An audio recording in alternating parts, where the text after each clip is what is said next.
Cuenta la historia que sucedió en la primavera de 1120.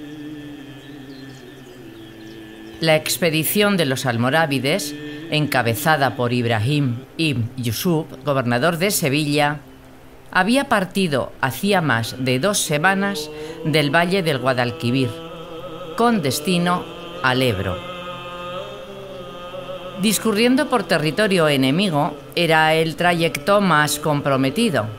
5.000 jinetes, 10.000 infantes e infinidad de voluntarios que en tan solo 5 jornadas habrían llegado hasta el castillo de Muel.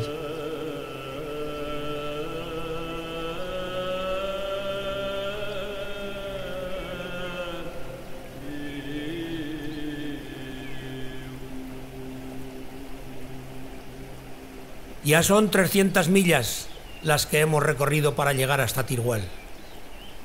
Los hombres están cansados y todavía nos quedan 100 hasta las puertas de Saracusta. Teruel era un hins o castillo rural situado en una zona cercana a la confluencia de los ríos Alfambra y Guadalaviar. Hoy en día forma parte de la ciudad de Teruel. Desde allí partieron a orillas del río Alfambra hacia Villalba Baja, asentamiento defendido por una pequeña fortificación que contaba con cuevas artificiales a sus pies, las cuales servían para el refugio y abastecimiento. Estas cuevas, excavadas en la blanca piedra, se distribuían en 2 o 3 alturas en los montes próximos al río y se abrían al exterior mediante puertas y ventanas que pasaban desapercibidas. Ibrahim decidió no tomar el recorrido del valle del Jiloca. En su lugar, optó por el camino que se utilizaba desde hacía unas décadas para conectar Valencia y Zaragoza, y que pasaba por Cutanda. Dicho camino aseguraba los suministros y era menos problemático. Seguiremos el curso del río Rojo. En él encontraremos alquerías que cuentan con cuevas como estas. Organizaremos las tropas y llevaremos la yihad a los infieles. Así pues, la expedición pasó junto a unas cuevas labradas en un gran cortado rocoso junto al río. Eran de difícil acceso y sujetas a continuos derrumbes. Actualmente se le conoce como Peña de los Moros en la localidad de Cuevas Labradas. Más adelante encontrarían refugio en otras oquedades conocidas hoy en día como Cuevas de los Moros en Peralejos. Estas debían servir de refugio para los habitantes de la alquería situada en la parte media y baja de la ladera. A unas 11 millas terminaba el distrito en uno de los principales azudes del río, que se encontraba próximo al castillejo de Troya románica, fortaleza protegida por un ancho foso. Aquí los montes se ensanchaban dejando paso a lomas arcillosas que dejaban ver la figura de un estrecho pero alargado cerro. En él, un castillo, pues se encontraban en el distrito del Castillo Rojo, actual población de Alfambra. Con muros de yeso y piedra, destacaba una esbelta torre de sillería situada en la parte alta. Había también un aljibe que surtía de agua al castillo mediante un complejo sistema de decantación desde los tejados. Mañana partiremos camino a Saracusta. Nos adentraremos en territorios cada vez más peligrosos y seguiremos con nuestra ruta. Insha Allah.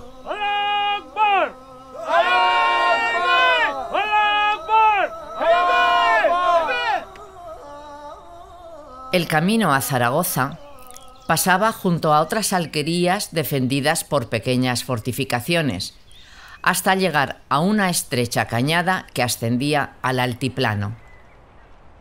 Es posible que los Murabitun decidieran tomar una senda más incómoda, pero despejada, que acababa en la parte alta de la cañada. Tras abandonar la fértil vega, el ejército se adentró por un altiplano cubierto de carrascas donde escaseaba el agua y los asentamientos poblados se encontraban en la cumbre de cerros aislados. Antiguas atalayas, fáciles de defender, que siglos antes habían sido ocupadas por otras civilizaciones, tal y como San Miguel de Hórreos, asentamiento andalusí sobre el que se instaló una pequeña aldea cristiana de la que perduró tan solo su iglesia, transformada poco después en ermita. O como el castillo de Perales de la Alfambra, donde convergían los dos principales caminos que ascendían a los llanos de Perales-Rillo. Hoy encontramos su iglesia adosada a una torre circular del antiguo castillo. También destacar el Cerro de la Virgen de la Rosa, ya ocupado en época ibérica. Era el principal referente visual de los llanos. A algo más de 8 millas del Castillo Rojo, llegaron a una pequeña huerta alimentada por las aguas de unas fuentes que dicen que son calientes. En esta atalaya, en clave andalusí, discurría uno de los pocos espacios irrigados del altiplano. En la cumbre aledaña, una pequeña fortificación. Desde allí se adentraron en un amplio collado donde nacía el río Pancrudo, que bañaba buena parte de las tierras del distrito de Cutanda. Al final de la jornada se encontraban en el castillo de Pancrudo, a mitad de camino entre Alfambra y Cutanda, y fue allí donde instalaron su penúltimo campamento. El riesgo de una emboscada era cada vez mayor. Hacia el 16 de junio de 1120, el camino proseguía por las laderas de varios montes. Allí, vigilante, la pequeña fortaleza de San Miguel, en Alpeñés, encumbraba una peña. Más adelante se encontrarían con un angosto en cuya parte final esperaba San Miguel de Villagarda, una fortificación que podía cerrar el paso, convirtiéndose en una auténtica ratonera.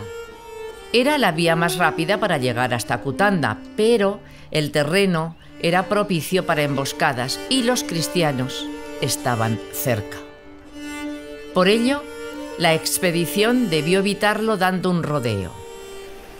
A partir de ahí, el camino discurrió por la vega del Pancrudo de nuevo, más estrecha que la del río Alfambra, pero densamente poblada con alquerías protegidas por torres. De una de ellas, situada en el Cerro de la Cesta en Torrelos-Negros, cuentan las leyendas que partía un túnel hasta el castillo de Cutanda.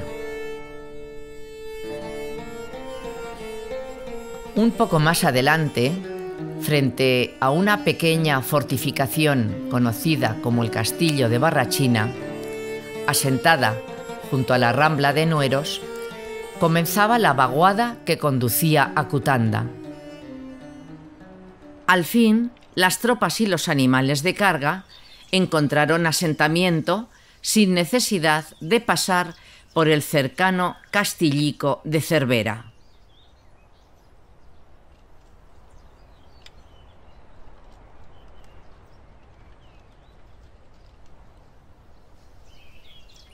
Allí. Hoy tomaremos descanso en ese llano. Suban Alá. Bajo las órdenes de Ibrahim, instalaron un campamento de unos 600 codos de lado, al amparo del aguerrido castillo de Cutanda.